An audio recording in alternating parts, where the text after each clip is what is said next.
those of you who are doing the lessons, did you appreciate the lesson for today? Oh, that was the one. That was a jewel. Loved it. Wow. Really helps to be reminded, doesn't it, Yeah. what forgiveness actually is. What is the lesson for today, if I may ask? I'm in a different place in the lessons. I'm on like 146. So 134. Yeah, 134. Page or the Lesson, Page 248. lesson 134. Let me perceive forgiveness as it is.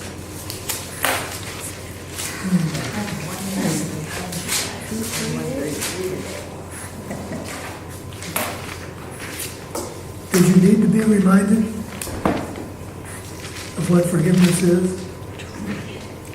Not reminded, but led into a deeper insight of it. How so, Raj? The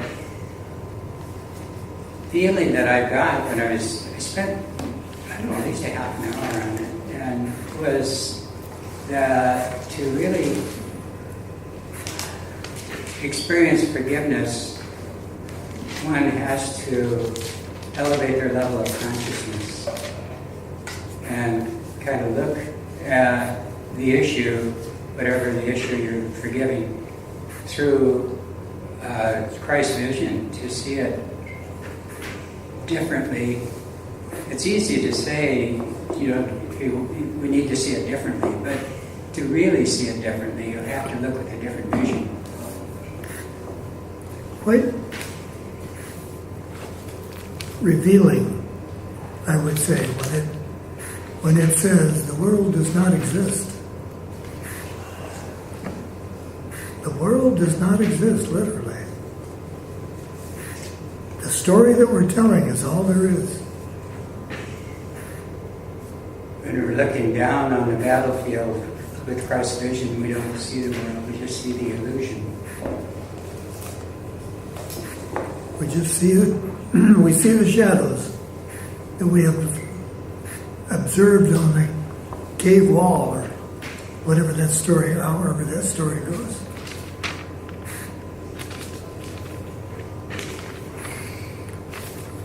Let's begin this lesson and kind of work our way backwards.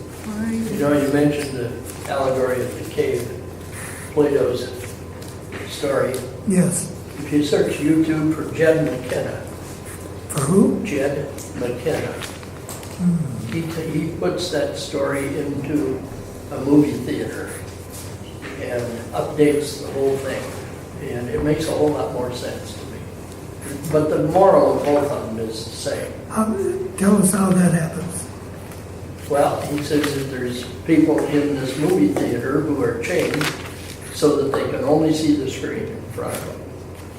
And one of them eventually breaks free of his chains and notices there's a light coming underneath the door.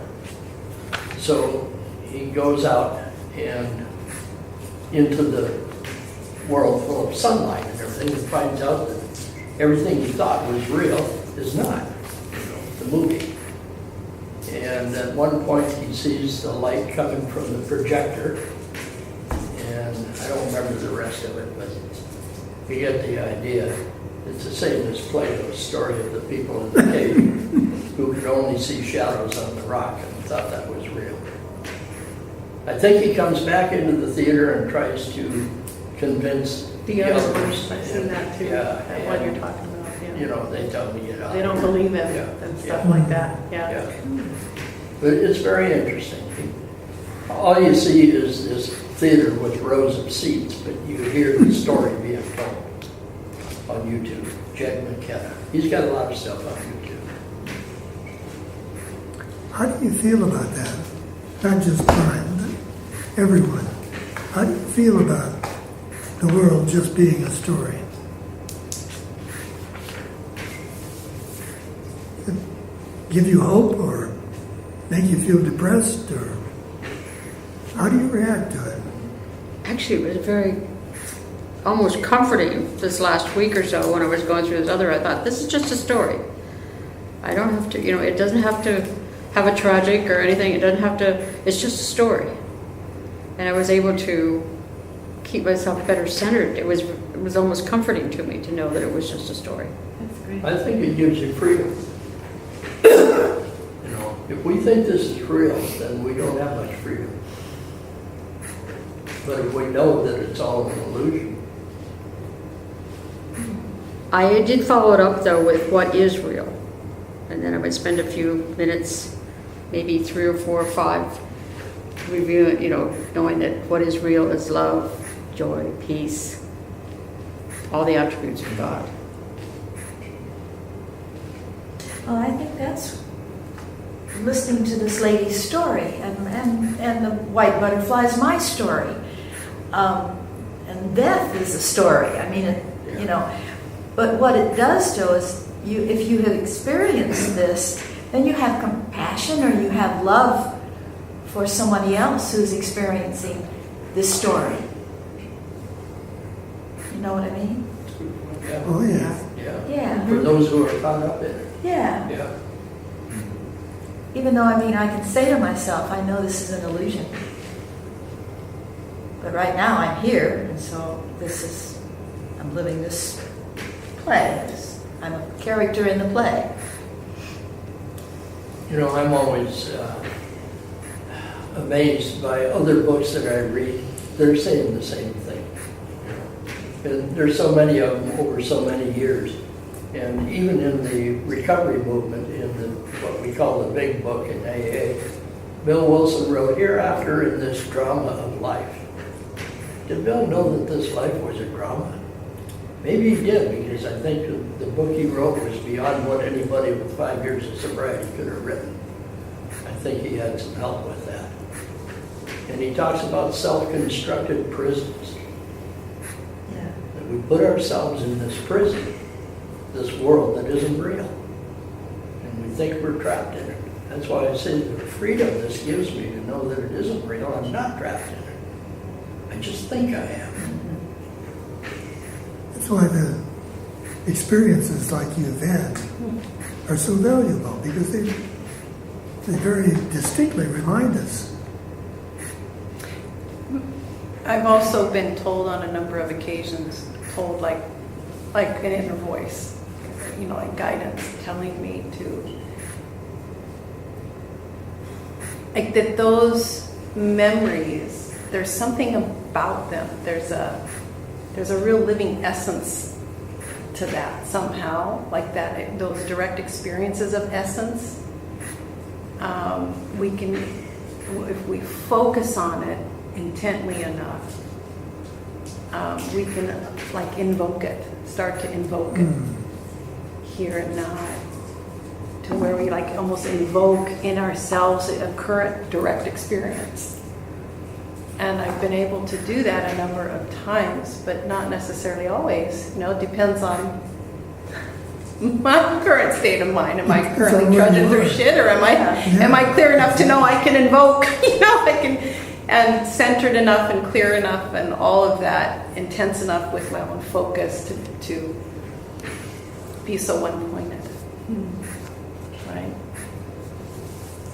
But I know just even the memory to sit here now and think about those times of direct experience and the sense, the aliveness in the moment sense of total unpersonalized existence. Just so knowing it's all a storyline, that it's not, I don't even know how to describe that feeling. That feeling of just total removedness from the world as we typically know it. It's almost like it's weird. It's almost like, I remember one time feeling almost like something had, almost like a coming back, and just like everything around me just being as thin as air, just not knowing it's not solid, it's not, and not just affecting the sense of the physical appearance, but emotionally, like everything, anything that could typically cause a concern or just free of all of that, you know. Did these happen spontaneously, or did you try to Yes. evoke them? Well, there was that particular time, I've had many such experiences, but that particular time, there was something, and this is interesting, there was something in particular that I was feeling tremendous shame about.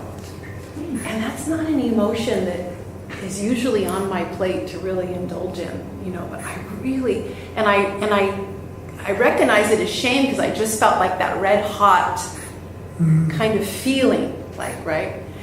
And I just kept, it's like instead of, I had heard something about not turning from it, not trying to cover, not trying to hide it in any way, even to just, like something inside me too, I had heard that, so I was like, okay, how to be that, not turning from it, not, because it's just happening spontaneously in the moment. You can't even really think yourself so much through it. It's like how to really enact it, you know, how to, so it was almost like this, I don't even know how to say it, like merging with the sense of shame or totally accepting it, like there's nothing I would hide from even if I could. And shame is one of those things where you don't want people to know.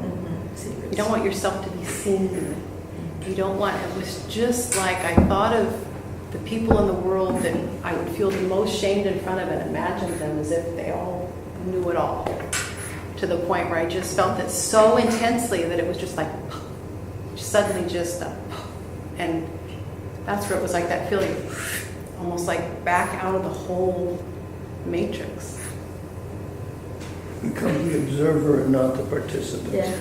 Yes, but I realize that there's something to that, not, because if we turn from those even negative emotions, it's like a rejection, it's like a resistance, it's like and all those things keep us entangled, keep us locked in.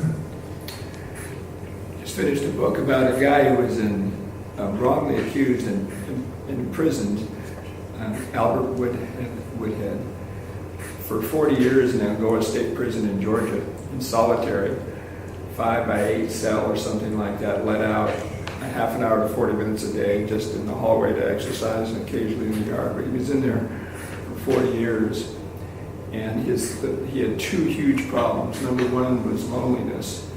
Number two was claustrophobia. And the loneliness was the worst because for the first 5 years, they wouldn't allow him to have any visitors. And so he said exactly the same thing. I had to just face it and embrace it almost. Yeah, it's almost like, and I've done that with a few of those emotions, where it's almost like, I almost feel like shaking when you really start to get to this point where it's even beyond the idea of shame. It's just the energy of it. It's like, you know, and then it's just kind of almost like a dust, like just, it's like falling through a trap door at the bottom of the emotion. It's just done. It's finished. And it almost seems like the more intense, the better. Like you're just taking that whole ball that I think in a way, it's almost like knots, like we knot ourselves around that certain issue or something. And it's almost like maybe it just lets go. It just, but it takes the willingness, and that's the key, this willingness to be so intensely present with it. And it's that absolute, it's like getting, without the judgment. I think that's the key part. It's like just being willing to really feel that. And it's harder to do than we think, you know. It's Ram Dass was a teacher. He's a fellow from New York, and that's not really his name, but he went to China or to India. And you're talking about Ram Dass. Ram Dass. Yeah. And he said, what you resist will persist, and what you embrace, you erase. And I was like, oh my God, that's, to me, that's it. Yeah. What you resist will persist. What you embrace, you erase. And so, rather than turning away from problems, go right at it. Just That's what the 12-step program is all about, looking at shame and things, and guilt and things like that. And Bill Wilson also wrote, "We have ceased finding anything in anybody, for by this time sanity will have returned." Well, does this book tell us that this world is insane? Yeah, because it Yeah. is. But It he is. wrote that book in 1938. Yeah. We talked about being rocketed into a fourth dimension, Yeah. but I think there's more than that. Yeah, he was from doing the steps and surrendering. He was rocketed into a fourth dimension. That's what this is, I think. How would paragraph 7 in this lesson fit with what we're talking about? Can you look at Well, that? It let's just read caught my until we- eye and Let's I- read until we get there. Huh? Let's read until we get there, Okay, I and will. then ask the question. Scott, would you like to begin? Yeah. Let me perceive forgiveness as it is. Okay. Are we all in on that? We all agree.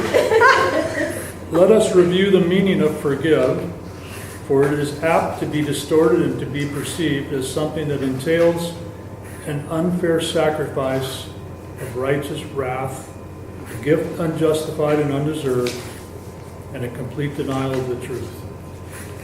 In such a view, forgiveness must be seen as a mere eccentric folly, and this course appeared to rest salvation on a whim.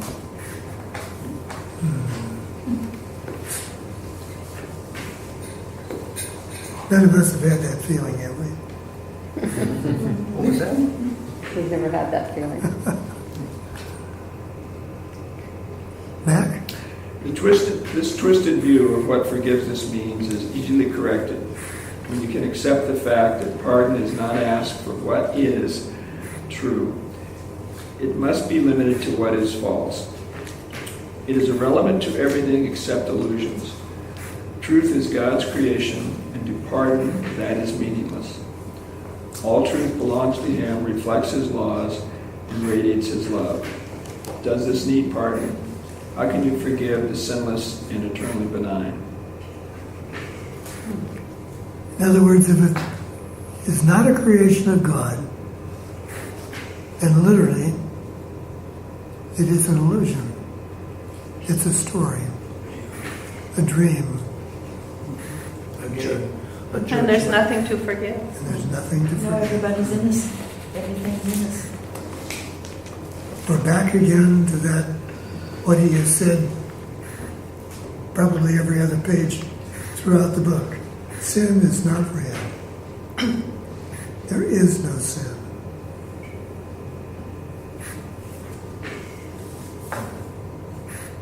We were reading out of your book yesterday, where you talked a lot about sin. It was really good stuff.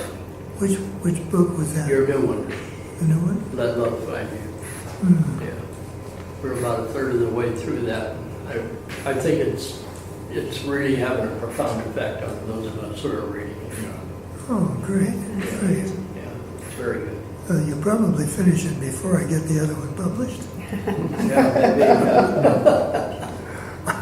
I cannot figure out how to make those transitions. well, we're reading 10 or 12 pages a week, so it'll take us a while. Is that meant to be like a daily reader with each lesson having a calendar date associated with it? It's whatever feels right for you. It's set up so you can do that, but you wouldn't have to. Don't have to.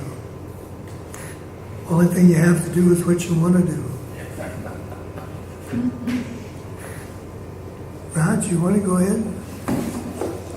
The major difficulty that you find in genuine forgiveness on your part is that you still believe you must forgive the truth and not illusions. You conceive of pardon as a vain attempt to look past what is there, to overlook the truth, and in unfounded effort to deceive yourself by making an illusion true. This twisted viewpoint but reflects the hold the idea of sin retains as yet upon your mind, as you regard yourself.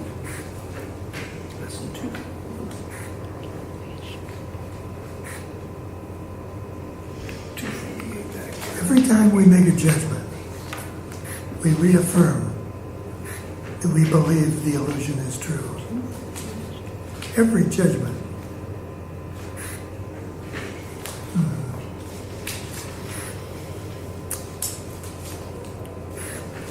Every time that we make a judgment, we're reaffirming that the ego is, quote, true.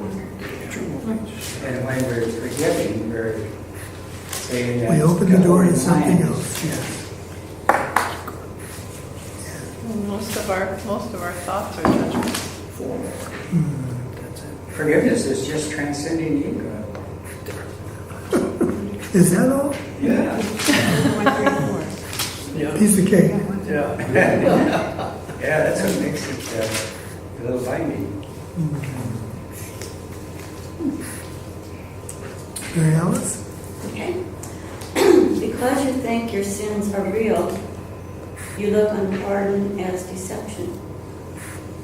For it is impossible to think of sin as true and not believe forgiveness is a lie. Thus is forgiveness really but a sin like all the rest. It says the truth is false and smiles on the corrupt as if they were blameless as the grass, as white as snow.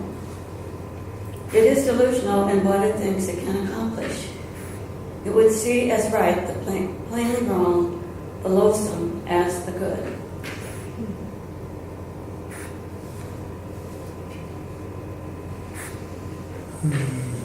Yeah. Pardon is no escape in such a view.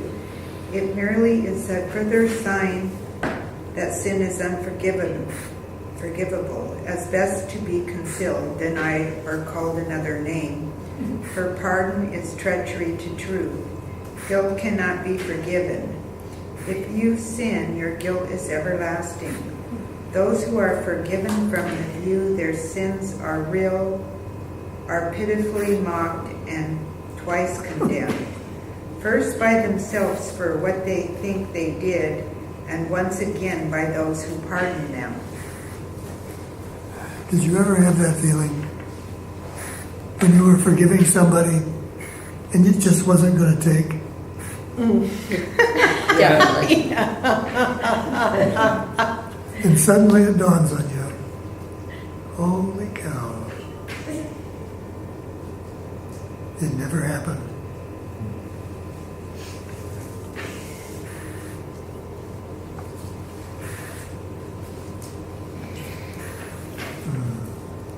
Big stretch, huh?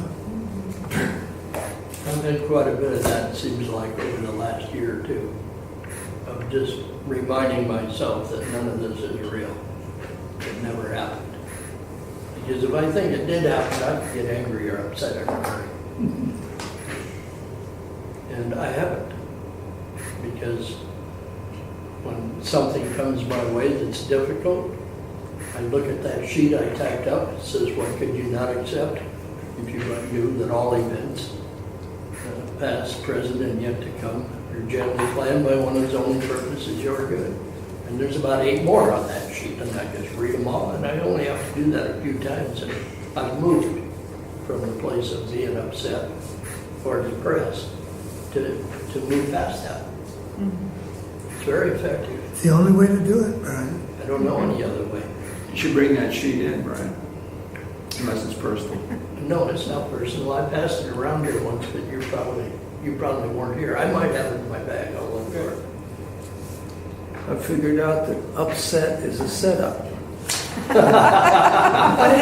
Upset is a setup. And if you don't set it up, you never get upset. That's cute. That's like the saying, expectations are premeditated resentments. We set it up, and then we get upset. Yeah, Yeah. that's great. Brian? It is sin's unreality that makes forgiveness natural and wholly safe. deep relief to those who offer it, a quiet blessing where it is received. It does not countenance illusions, but collects them lightly with a little hat and gently lays them at the feet of truth. And there they disappear entirely.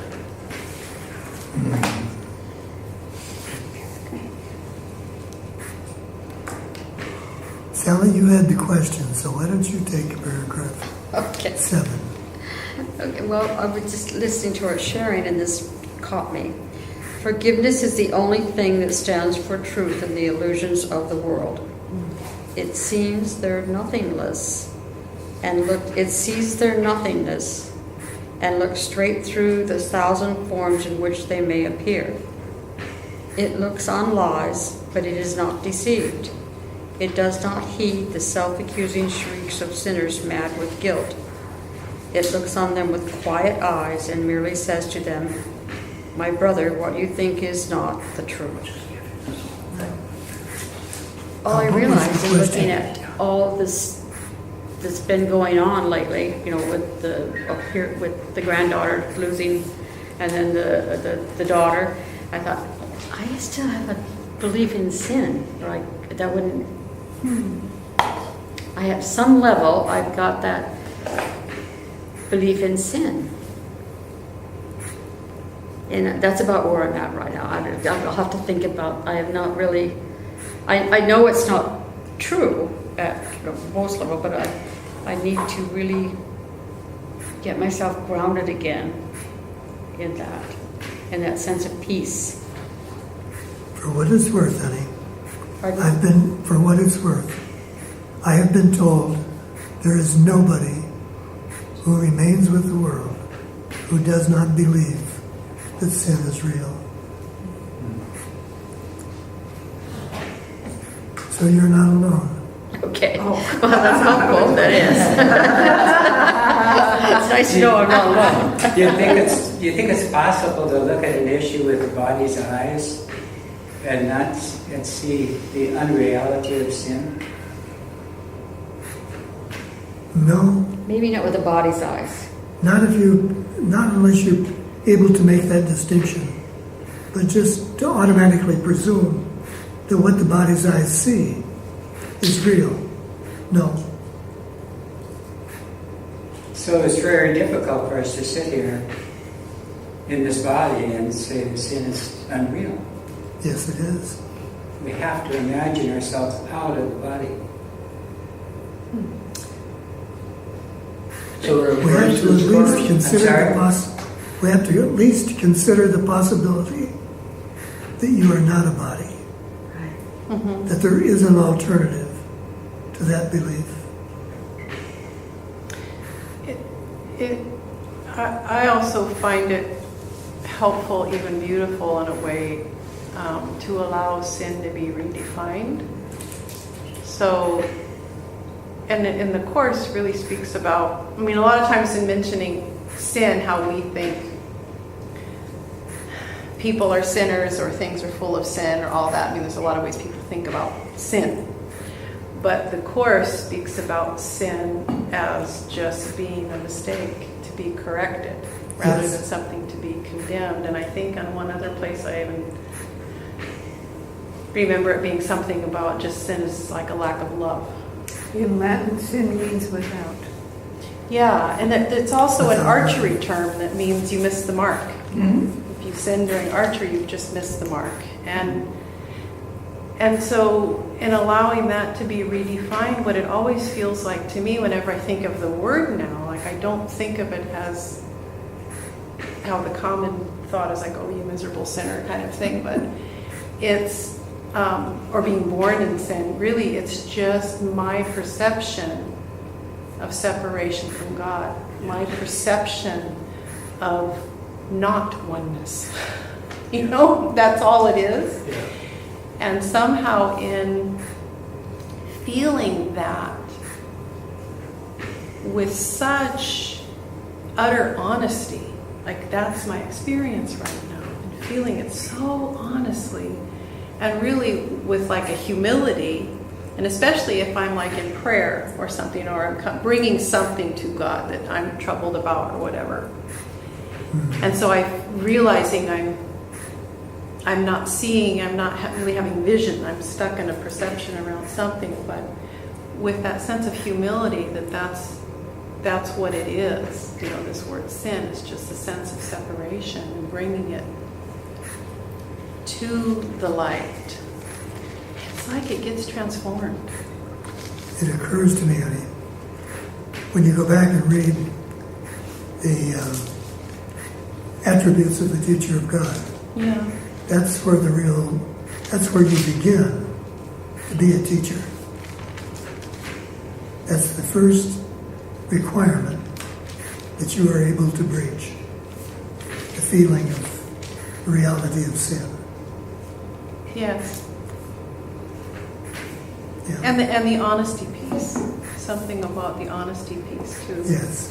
Because then it takes us that relative honesty of what we're feeling in the moment. There's a suffering in it. Yes. When we're really real about that and we bring it to the light, we bring it to the truth, it dissipates, it relaxes, and then the deeper honesty is available. You have some backup there, Jim? Yeah, there's a part right after lesson 250 in the workbook, and it's titled, "What is Sin?" And the first sentence describes it all. Sin is insanity. Yes. It is the means by which the mind is driven mad and seeks to let illusions take the place of truth. And being mad, it sees illusions where truth should be and where it really is. Sin gave the body's eyes, for what is there the sinless would behold? What need have they of sight or sound or touch? What would they hear or reach to grasp? What would they sense at all? To sense is not to know, and truth can be but filled with knowledge and with nothing else. What page was that on, Jim? 479 in the workbook, and it's a big title called "What is Sin?" It's the 5 paragraphs. It's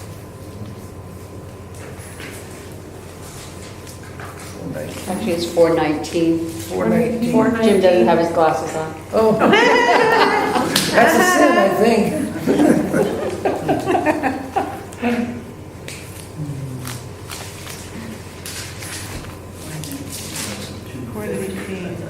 Part 2, what is sin?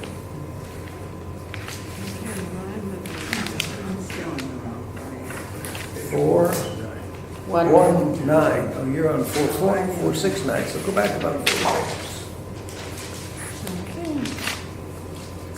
419.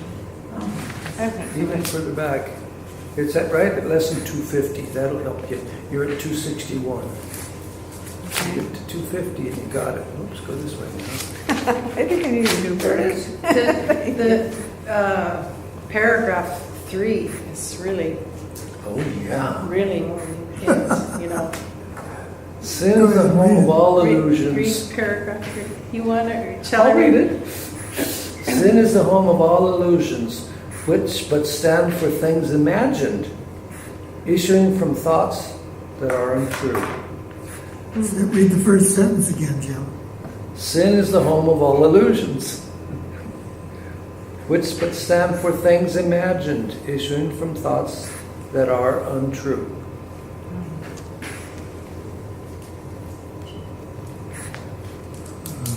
They are, quote, proof that what has no reality is real. I like that. That fits so well again for the definition of sin in Latin, meaning without. Yes. So you are without.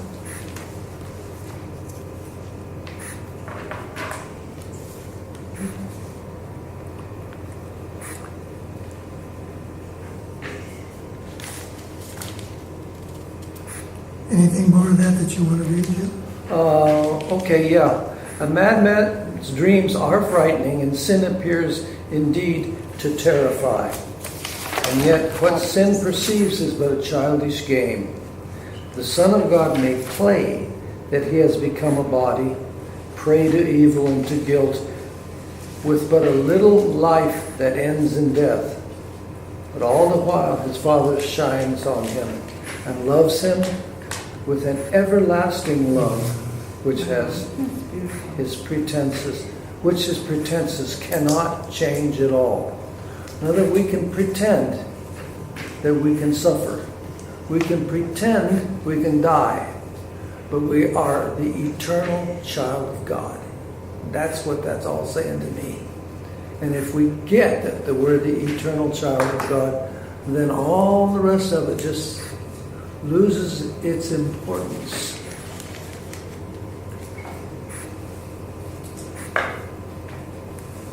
Okay, let's pick up paragraph 8 in the lesson we're on today, 134. And let's make this as seamless as we can. I'm sorry, where are we, Tom? 249. 249 249, paragraph 8. in the workbook? Yes, Okay. paragraph 8. 8? Yeah, 249. Go back. because Sally read 7. 249. Yes. I think it's So just read, start on paragraph 8. The strength of pardon is its honesty, which is so uncorrupted that it sees illusions as illusions. What not were you as truth. saying, Michelle? Huh? Nicole, what were you saying before? It felt Oh, so it's a little honest. similar, huh? Yeah. It's a Yeah. little similar. Okay, read it again. Yeah. The strength of pardon is its honesty, which is so uncorrupted that it sees illusions as illusions, not as truth. It is because of this that it becomes the undeceiver in the face of lies, the great restorer of the simple truth. But its ability to overlook what is not there. By its ability. By its Yeah, on number 3. Where you said Sentence. By its ability to Yeah. overlook what is not there, it opens up the way to truth, which has been blocked by dreams of guilt. Now are you free to follow in the way your true forgiveness opens up to you. For if one brother has received this gift of you, the door is open to yourself. Oh, read that line again, Teddy. Teddy, read that last For line if again. one brother has received this gift of you, the door is open to yourself. That's the give is to One, receive. yes. Yeah. Ah.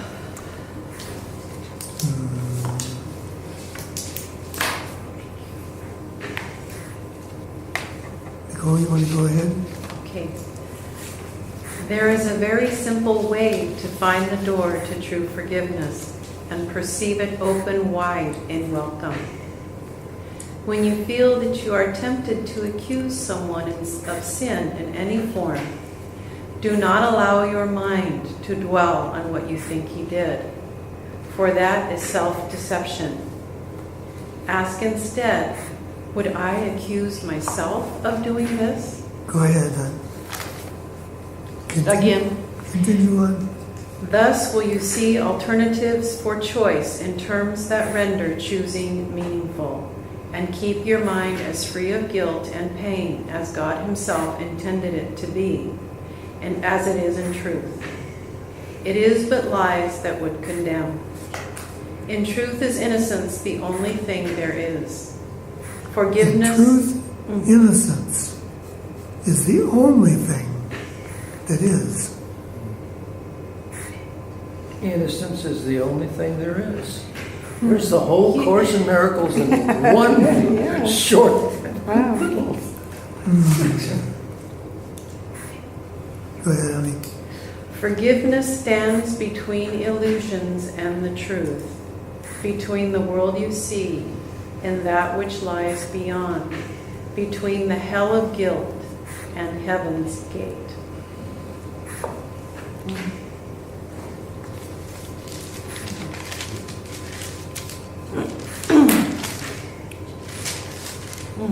You know, this is so, I wish I had brought a photo just to share.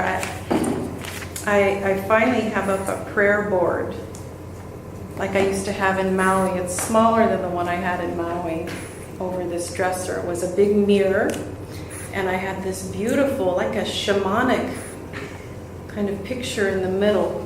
And all around it, all these photos of everyone I was praying for.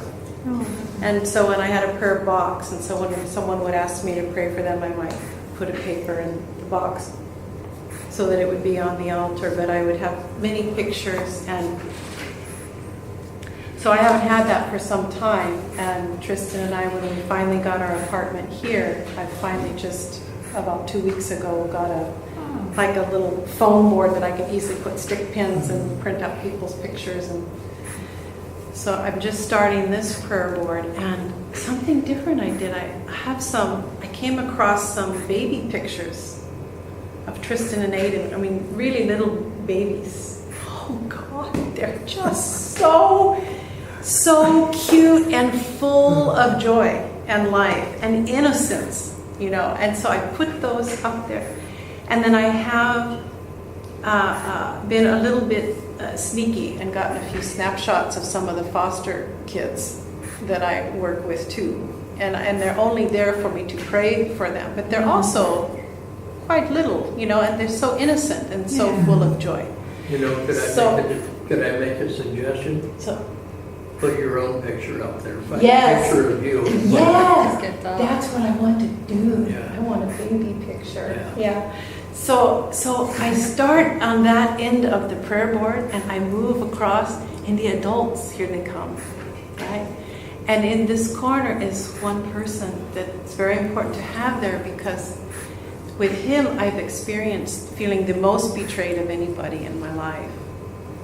And so I have that picture of him and his kids, right? So I'm moving across the board, and this has just started this past week, and there's so much innocence and beauty coming from those babies. Just looking at them, and I'm there to meet with God, and sometimes I'm talking to Jesus, and I'm starting out sitting there. Oh, so filled with love and the sense of innocence that just moved right over into the adults. Oh, they were all just innocent babies. I mean, just such a powerful energy of innocence. That's now the prayer. So when I sit there, I thought, oh, that's it. That's just the prayer. It's just that original innocence that we all are. That is outside of this. Outside of this.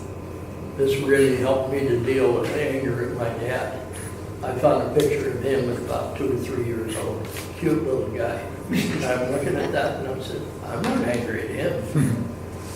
Yeah. I just had to see him in a different light. Our grandkids, our youngest grandkids now are 11 months and 14 months. So we spent Mother's Day with the 14th-month-old over in the park in Seattle, just watching her crawl after the bunnies and stuff. And you're right, when you pick them up and look at them and start to interact with them, the innocence just almost overpowers me. I tear up, I get, stuff. It's ridiculous. Yeah. Isn't it funny how we can see children as innocent, Right. but we can't look in the mirror and see ourselves as innocent? Well, That's crazy. That's exactly it, right? That's so that's where crazy. I feel like I'm in training now to transfer the sense of that in these babies to every adult face. Including my own. Then when I look in the mirror and look on this, so then I'm looking on this man who I've had this sense of betrayal, which I've done a lot of. It's a lot forgiven there. So much clarity there, compared to before, for sure. Lots of clarity there. But I just see innocent baby eyes. So that would be beautiful if it's not necessary to have a photo of a baby. To just immediately that's just such a prayer. It's such a living prayer, just immediate innocence. That is part of the blessing that I have written, that I share with the patients. It's one of the lines I wrote.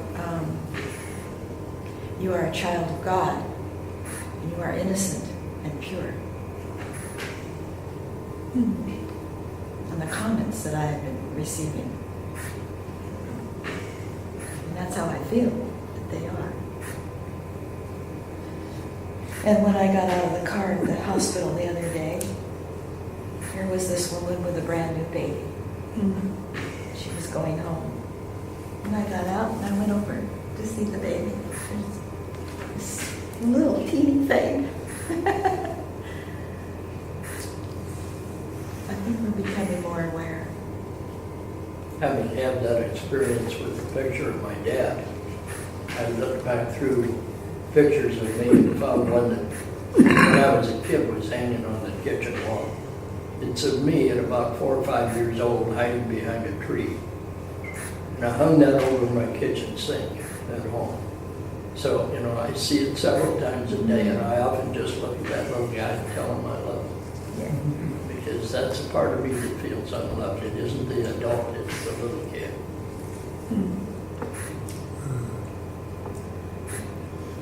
It's a lovely practice, Brian. Pardon me? It's a lovely practice. Yeah. Yes, yeah, it is. I've gotten a lot of comfort out of that.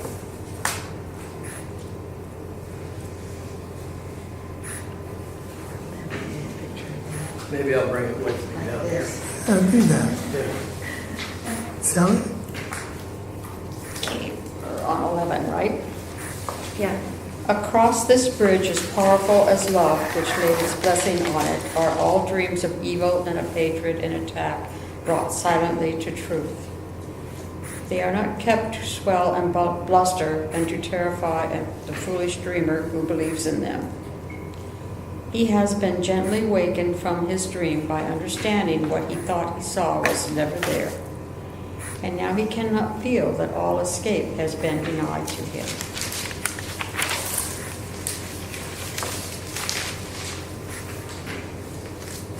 Any comments? Jim? Yes, thank you. He does not have to fight to save himself. He does not have to kill the dragons which he thought pursued him. Nor need he erect the heavy walls of stone and iron doors he thought would make him safe. He can remove the ponderous and useless armor made to chain his mind to fear and misery. His step is light, and as he lifts his foot to stride ahead, a star is left behind to point the way to those who would follow him. Beautiful. Anybody ever erect heavy walls of stone, iron doors, concrete brick walls to keep yourself from being hurt? What I found is they keep me inside. I build those walls to keep from being hurt, but it keeps me a prisoner. I've had to work on tearing them down, and I've done a lot of work on that, and they are down. I always liked the idea that every prisoner, the guard is also a prisoner, because if the guard doesn't stay there, the prisoners leave. So the guard is as much a prisoner as the prisoners are the prisoner. Yeah. Oh, yeah, that's interesting. Well, the truth is, You want to take the next paragraph, love? Yeah. Forgiveness must be practiced, for the world cannot perceive its meaning, nor provide a guide to teach you its beneficence. There is no thought in all the world that leads to any understanding of the laws it follows, nor the thought that it reflects. It is as alien to the world as it is your own reality, and yet it joins your mind with the reality in you.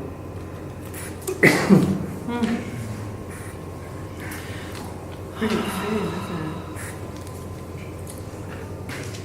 I love that one. I just love how it begins so much.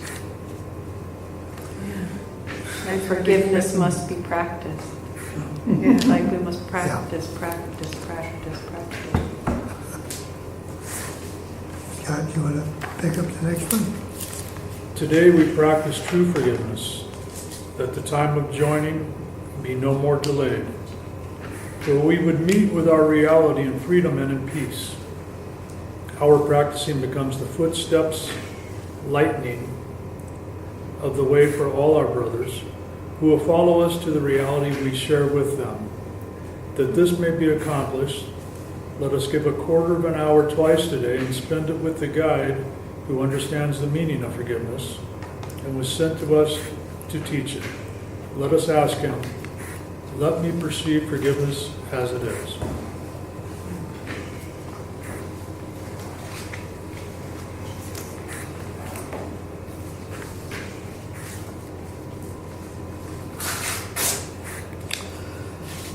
Mac?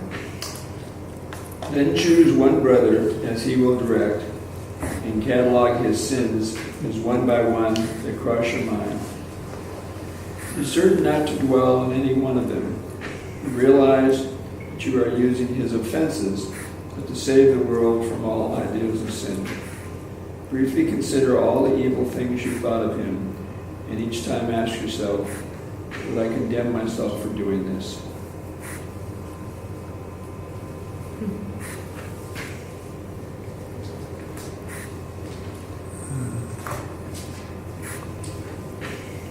I had a thought about paragraph 9. Where it says, when you feel that you are tempted to accuse someone of sin in any form, do not allow your mind to dwell on what you think he did. In other words, the behavior is irrelevant. For that is self-deception. Ask instead, and I thought that the other question that one might ask is, would I not prefer to see this as a call for help, a call for love? You understand why he's saying that, though, don't you? That's Would I excuse myself of doing this? No, before. He's trying to reinforce the idea that the whole idea itself is irrelevant because the concept is erroneous. So to dwell on what someone did is useless, Making a dream. no matter what he did.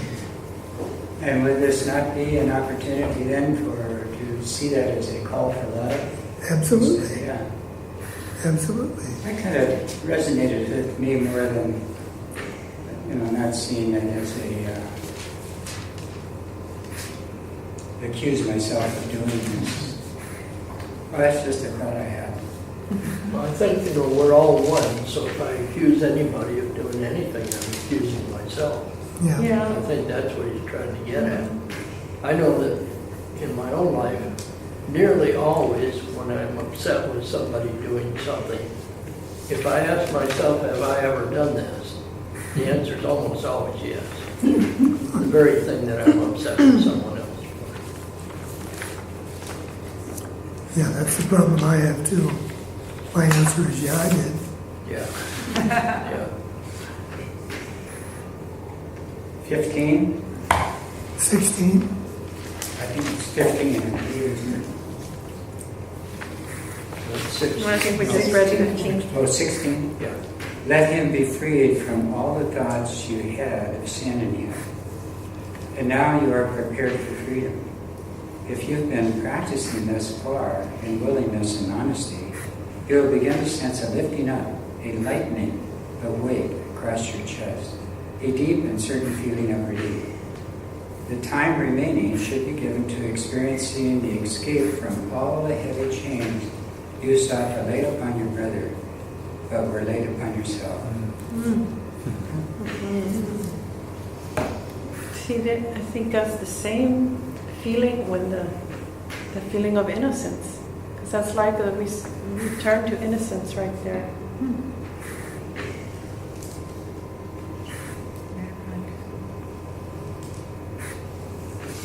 Mary Alice? Forgiveness should be practiced through the day, or there will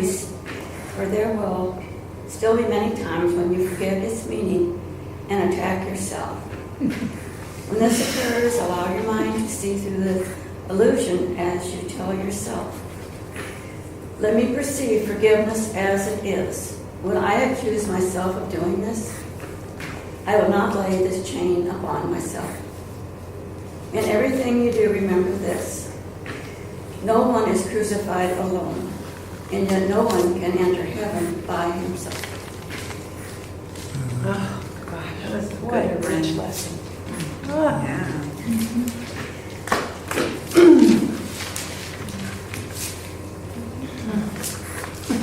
I don't know why at this particular stage, but I've just had one of those taps on the shoulder. Brother asking me to ask if there isn't someone who has a question that they were wondering about him.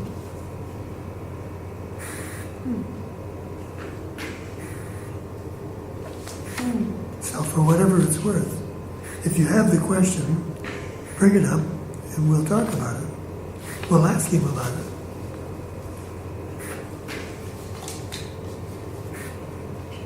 Anyone? It's not a question so much as something that, when I was flipping through the pages to get to the page Jim was talking about, I happened to land on what is forgiveness. In number 4 on that page, forgiveness, on the other hand, is still and quietly does nothing. It offends no aspect of reality, nor seeks to twist it to appearances it likes. It merely looks and waits and judges not. I'm sure I went to that page for a reason. Did you say it looks and waits? It merely looks and waits and judges not. That's page 401. He who would not forgive must judge, for he must justify his failure to forgive. 401 of the workbook, or which? Of the workbook, yeah. But he who would forgive himself must learn to welcome truth exactly as it is. But that first line, forgiveness on the other hand is still and quietly does nothing. Because there's nothing to forgive. That's right. Yeah. That's right. And no one to forgive. That part, it merely looks and waits and judges not. I've underlined it and wrapped a black pencil, a pen around it. And I think that's how I want to live. That's the goal. Looks and waits and judges not. Yeah, that's beautiful. Become the observer. You know, just From my observance of you, Jim, that is the way you live. Yeah. well, it's certainly a goal to aspire to for me. And anytime I feel ready to judge, if I did truly look and wait, I would see the reason why it doesn't need to be done, why I shouldn't do it anyway.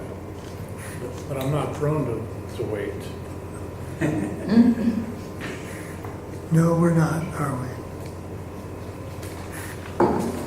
So when it says, do nothing then and let forgiveness show you what to do through him who is your guide, your savior, and your protector, who's that talking about? Jesus? What do you think? I do, but How is about that what yourself? this book is saying? No. You. Me? It's you.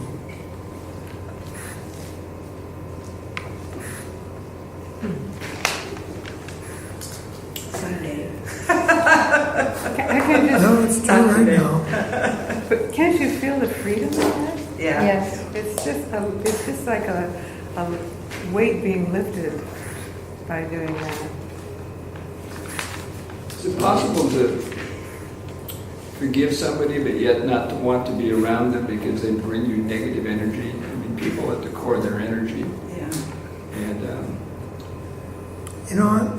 I asked that once, Mac. And he said, try really forgiving him this time.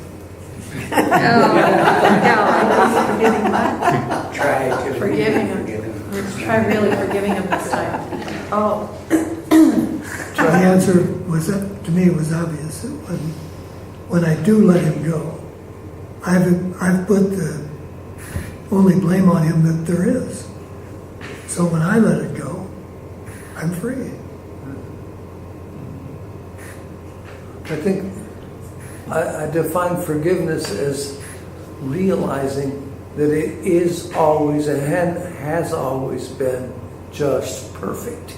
The whole scene, the whole show, the whole shebang.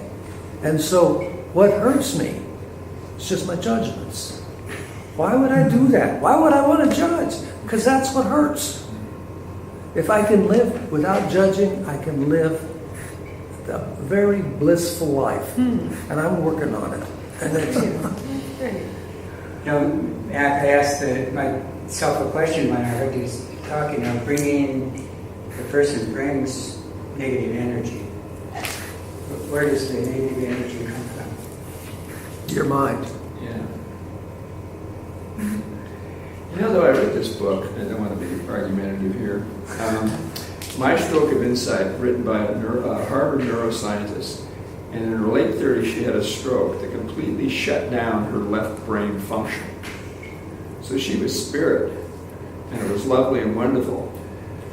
But she wanted to be rehabbed, one part of her mind did, because she had family and all this. So she said when the caregivers would come in the room, and she's still primarily just right brain functioning, some would bring her negative energy and others would bring her positive energy. She said it was very difficult to deal with the negative energy just because it would affect her so profoundly.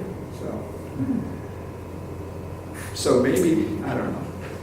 So the question I ask myself is, if I perceive negative energy, can I do that and not be in a victim position simultaneously? Yeah, that's a good question. What did you say, Roger? If I perceive negative energy coming toward me, can I perceive that and not be in a position of being a victim at the same time? I think that if we remember that we name the energy, and if we name it negative, it's on us. It's not on anybody else. It's us that's doing that. It's just energy. And then we put a title on it. We're judging our own misperception. Yep. Well, there's another part to this, though, and that is you're asking the question of whether or not to still be around the person. And that's a whole different question. That's do you trust yourself? Yourself with a capital S, yourself that's connected. Your vertical self. Mm-hmm. That if it gives you a feeling like this situation's complete, you don't need to be around them anymore. You're just not attracted anymore sometimes. You're just not. So is it because of a blaming and they're creepy, so I don't want it? That's a whole different story. Mm-hmm. But I've experienced it too, where there's kind of a feeling of completion. And someone might still, I remember having one where someone's still kind of reaching out to me, but I don't feel any authentic connection there, or it just feels dead in the water. And so it came to, I started feeling off when I started connecting with guilt of I should call back, shouldn't I? I mean, they're being nice, and what should I do here? And I started questioning, what's the right? And I said, I don't feel right. And as soon as I honored, there's no natural movement to connect anymore. This person... Everything opened up. I felt grounded. I felt clear. So it's also what's happening to it. It's all towards the self. Right? Remember one thing. The ultimate purpose is to love. Yes. It's to remove the blocks to the awareness of love's presence. Yes. We never have a question about who we would like to be around that we consider to be the presence of love. Right. So until that feeling arrives, there's work to be done. Yes. Well, that's the thing is, in the question coming up, should I, shouldn't I, what's the right move? Therein lies that was the trap. Yes. But choosing to not go with the trap, seeing it, going, wait a minute, what's the authentic The authenticity was there was nothing saying call this person or respond. In fact, the truth was don't respond. That's more truthful. And everything got clear. Totally clear. Did you end up in a state of loving? Yeah, actually. Yeah. That's the only way you know Yes. that it got clear. Because the questioning self, I was feeling kind of a resistance towards the person. I have on my wall, everything that isn't love is a call for love. And boy, does that catches me. And it says to me, the only proper response to anything is to be loving. That's the function of negative energy. Provides a call for love. There really isn't anything. I'm sorry? There really isn't any such thing as negative energy. Yeah, there isn't. It's not really. It's a call for love. No. And that's not negative energy. No? It's just It's It's just very positive it's just- energy if you think about it. I need to be loved. That's what it's Negative saying. energy as seen through Christ's vision. What did you say? Negative energy as visualized with Christ's vision. Oh, it's not. Yeah, I don't see. It's just I don't energy. see So that negative. description- Yeah, it's just energy. That description would be meaningless. As is negative energy. That's Yes. just negative energy. Yeah. You see the illusion. Yep. See, and that's where, when the question mark was there, should I do this, shouldn't I do this, it was because of believing there was some negative energy there.